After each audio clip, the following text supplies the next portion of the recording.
بسم الله. دي بقى محاضرة اناتومي، ومادة هتاخدوها مادة لذيذة وممتعة. وبصوا، من احسن المواد اللي انت هتاخدوها في التمريض. مادة عبارة عن انت هتدرس الاعضاء و... او مش الاعضاء دي في الفسيولوجي او الفسيولوجية الجسم وكده.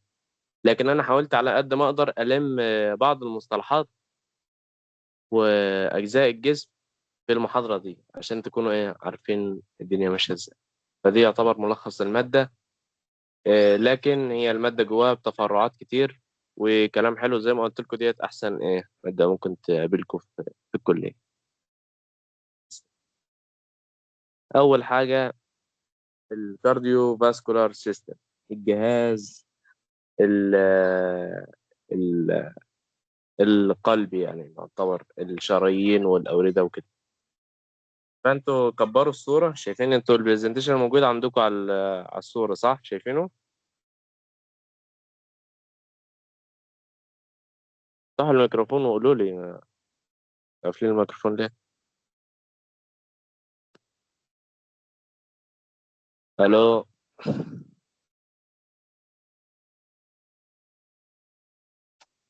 الصورة واضحة عندكم يا أحمد؟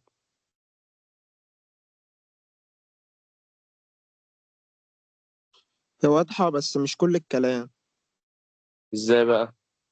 الصورة ذات نفسها يعني. اه. ماشي. ماشي. انا اصلا الكلام اللي كله اللي موجود ده صعب دلوقتي ان انتوا تعرفوه يعني. فانا جايب لكم بس حاجات معينة. فانت مم. كبر الصورة. ماشي. كبروها على قد. شايف انت جسم الانسان اهوت؟ اه تمام. شايف. كل حاجة واضحة بس هو الكلام بعضه مش ظاهر. ايوه، دي مش مهمة، انا جايب الصورة بس. تمام. ماشي، طيب الصور ظاهرة اهي.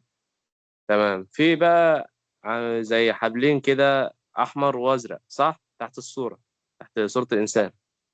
اه. تمام. ال- الخط الأحمر ده الأرتري يعني الشريان، والفين ده الوريد. الأرتري ده والفين.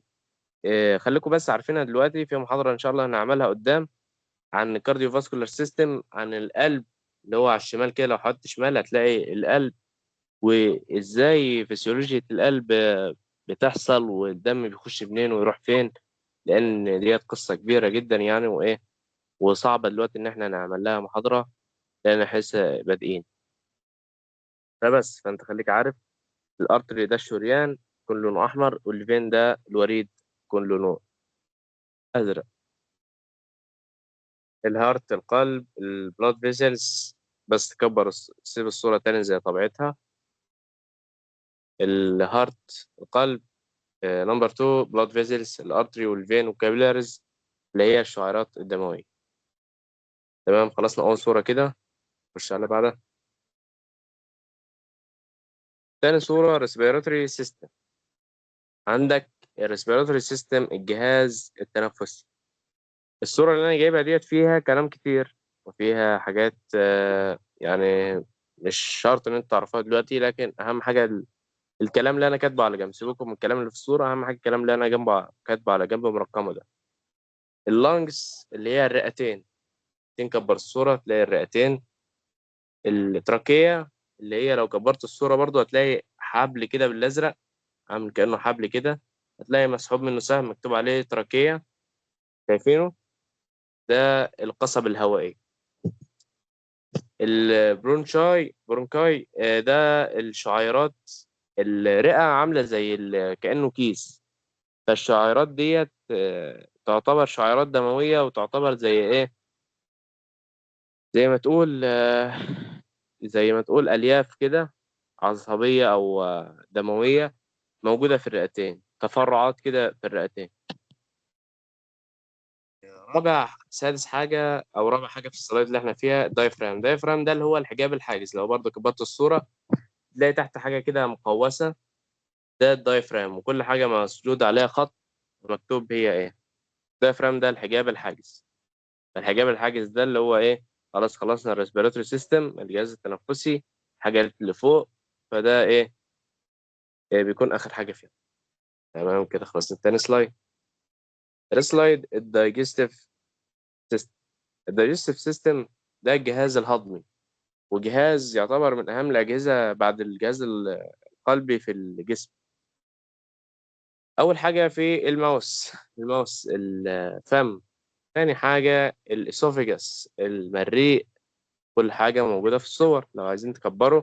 أنا مشكلة مش عارف أكبر فما تكبرش عندكم، أنا لو كبرتها كبرها عندي بس. فعندكم كل حاجة على الصور يعني. الإسوفيجاس المريء، الستومك المعدة، سمول انتستين اللي هي سمول انتستين موجودة قدامكم هنا، اللارج انتستين،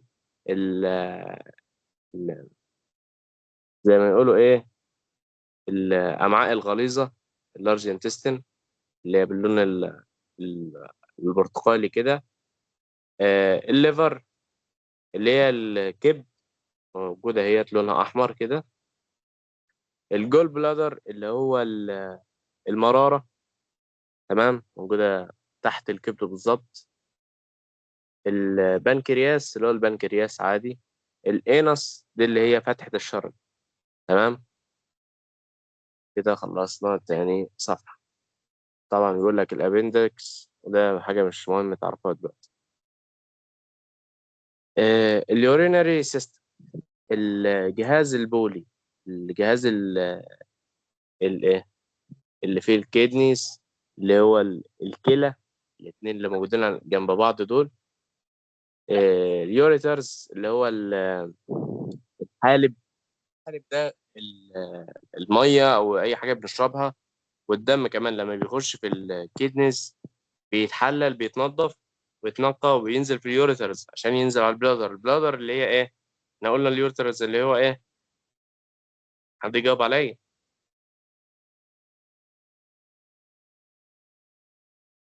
ألو، حد يفتح المايك ويرد. أيوة نعم. اليوريتر قلنا هو اسمه إيه؟ الحالبين صح؟ تمام. ولا حالتين الأكتر كنت طلعت اليوريترز دول بيوصل من الكيدنيز اللي هي الكليتين البلادر اللي هي المثانة. بعد ما يوصل للمثانة بيبقى في حاجة تحت اللي هي بتطلع من المثانة بقى على سواء في حاجتين، البينس عند الراجل اللي هو القضيب، تمام، والفاجينا اللي هو المهبل عند الأنثى. ده بيوصل عليهم اليوريثرا دي من تحت البلادر على طول. بعد البلادر يوجد اليوريثرا ديت عند الميل والفيميل. كده خلصنا اليورينري سيستم. النيرفس سيستم الجهاز العصبي، الجهاز اللي بيحرك كل حاجة في جسمك، يعتبر من البرين العقل، هو بيحرك أي حاجة في جسمك عبارة عن أعصاب. تمام. عشان كده أي حد بيجيله أمراض في الأعصاب بتكون صعبة التعافي، لأن ديت من أصعب العمليات الجراحية، لأن حاجة موصلة بحاجة، فصعب جدا إن أنت إيه تتعامل معها. والتعامل بالأدوية، الأدوية يعني برضو ممكن نعمل كورس قدام عن الفارما اللي هي الأدوية. هتلاحظ إن كل الأدوية أصلا عشان تعمل دورها بتقفل قنوات ناقلات عصبية، وعشان تشغل حاجة معينة تانية. يعني الأدوية أصلا كمضمونها كده هي بتنزل تقفل قنوات عصبية معينة عشان تأدي دورها بكل سلاسة، لأن الجسم طبعا يعني إيه مش هيسيبها في حالها كده، هيدمرها وكده. فهي بتنزل تقفل قنوات عصبية معينة عشان تأدي وظيفتها وتخلص يعني تعالج المشكلة الموجودة. فعندك البرين العقل، السباينال كورد ده اللي هو النخاع الشوكي اللي هو في الكولم، هتعرفوه قدام، اللي هو العمود الفقري الموجود فيه ده. طبعا زي ما انتم عارفين الإصابات فيه بتجيب شلل تام على طول، مفيش كلام فيه يعني. آه، وآخر حاجة نيرفس اللي هي الأعصاب عموما. شو على بعض الاندوكراين سيستم ديت حاجة تعتبر الأصعب، احنا كل اللي فات ده كان سهل. دي اندوكراين سيستم، النظام الغدد الصماء. الغدد الصماء حاجات كتير ومتنوعة يعني، وكل حاجة لها وظيفتها، لكن احنا مش هنقول الوظائف دلوقتي. حاليا هنذكرها بس ونعرف أساميها بالعربي والإنجليزي، وأنا مش حابب إن أنا أترجم الحاجات بالانجليزي. انت لما هتذاكر البي دي اف ده تاني هتخش على اللينك ده. هقول لكم طبعا ازاي تخش تجيب التسجيل وتشوف التسجيل وتذاكر بس. انما انا مش عايزك تحفظ بالعربي والانجليزي دلوقتي، انا عايزك تتعلم ازاي تذاكر بالانجليزي بس وتثبت المعلومه عندك. الاندوكراين سيستم، اول حاجه كبر الصوره. كبر الصوره كده معايا. هتلاقي فوق هنبدا من عند الهايبوثالاموس. تمام. من غده ايه؟ تحت المهاد. الهايبوثالاموس تحتها البيتيوتري جلاند، الغده النخاميه. تحت الغده النخاميه في هي عند اللي لسه قايلين التراكية اللي هي القصبة الهوائية، موجود الثيرويد جلاند اللي هي الايه؟ الغدة الدرقية. طبعا دي مسؤولة عن هرمون مهم جدا. حد يعرف يقول لي ايه الهرمون ده؟ حد يفتح المايك ويقول. احمد او عماد. الغدة. بفتح المايك ما تفتحش. الدرقية بتطلع الغدة هرمون. الدرقية، اه. التستوستيرون والاندوستيرون صح؟ الثيروكسين. سيروكسين تمام. آه... تالت حاجة احنا دلوقتي واحد اتنين تلاتة. رابع حاجة الغدة الثيموسية، دي لها دور برضو في لونها بالاصفر عندكم اهي تحت الثيرويد جلاند على طول. آه، الغده السيموسيه دي لها دور برضو، دور مناعي كبير، بس احنا مش هنعرف نتكلم عليه دلوقتي. الادرينال جلاند اللي هي الفوق كظريه، الفوق الكيدنيز، اللي هي الغده الكظريه، دي لها برضو دور مناعي ومهمه جدا في عمليات الكدني اللي الكلى، في تنظيف الجسم. والكيدنز عموما يعني هتعرفوا قدام ان هي اللي بتنقي الجسم من هي والليفر من الدم، بتنقي الدم من اي مشاكل فيه والميه اللي بتشربوها. طبعا انتوا عارفين ان الميه او اي حاجه بنشربها بتمشي في الدم، لانها بتساعد في حاجه اسمها الاسموزية الدم، عشان الدم يكون ما يحصلش تجلط او كده. فالدم، الميه او اي حاجه بتشربها بتنزل في الدم، بتروح عبر الكيدنز، بتنقيها وبتنضفها، بتفلترها عشان ترجع في الدم تاني، ميبقاش فيه أي مشاكل. البنكرياس عادي. البنكرياس طبعا احنا عارفين بيفرز مادة إيه؟ الأنسولين. فالأنسولين من أهم الحاجات. هو طبعا هتاخده دايابيتس ميليتس اللي هو المرض السكري، من تايب 1 وتايب 2 وحاجات كده يعني صعبة دلوقتي إن احنا نتكلم عنها، وكاتبينها في محاضرة تانية إن شاء الله هناخدها الجمعة الجاية أو دلوقتي على حسب ما نخلص. الأوفري اللي هو المبيض عند الأنثى، والتستس اللي عند الذكر اللي هي الخصيتين. الخصيتين والأوفريز يعتبر الريبرودكتيف سيستم اللي عند ال الايه الميل، يطلع حاجات اللي هي عايزين نسميها بالانجليزي، نسميها ايه؟ خلينا هنقولها بالعربي وخلاص، بلاش دلوقتي شوف تصريفها بالانجليزي. اللي بتطلع الحيوانات المنوية. تمام. الأوفري اللي فيها المبايض اللي بيستقر فيها الحيوانات المنوية لعملية الولادة، لعملية التخصيب. تمام كده خلصنا الاندوكراين سيستم. ال- الحيوانات المنوية اسمها سبيرم للمعرفة، يعني مش شرط إن أنت تعرفها دلوقتي، لكن هي اسمها سبيرم. الإميون سيستم، الجهاز المناعي. يعني صباح الفل، أي مرض بيخش عليك لازم الإميون سيستم ده يتعامل معاه. باظ الإميون سيستم باظ الجسم بتاعك. أول حاجة فيه السبلين، موجود عندك على جنب. السبلين ده اللي هو الطحال. الثايموس اللي احنا كنا لسه شايفينها، الغدة الثيموسية، بس هي مش موجودة أهي، أو الدرقية موجودة فوق أهي. الليمف نود، العقد الليمفاوية دي لها دور مناعي برضو انت درستوها في ثالثه ثانوي. والبون مارو النخاع العظام ده برضو له دور مناعي كبير، برضو انتوا خدتوه في ثالثه ثانوي وعارفين الحاجات دي، بس مصطلحات تبدو جديده عليكم لانها بالانجليزي. نخش على integumentary system. integumentary system ده يعني الجهاز عبارة عن يعني إيه الغطاء الخارجي للجسم، السكين، الشعر، الهير، السكين عفوا الجلد معلش اتلخبطت، السكين الجلد، الهير الشعر، النيلز اللي هي الأظافر، كل دي تعتبر من الانتجماتري سيستم.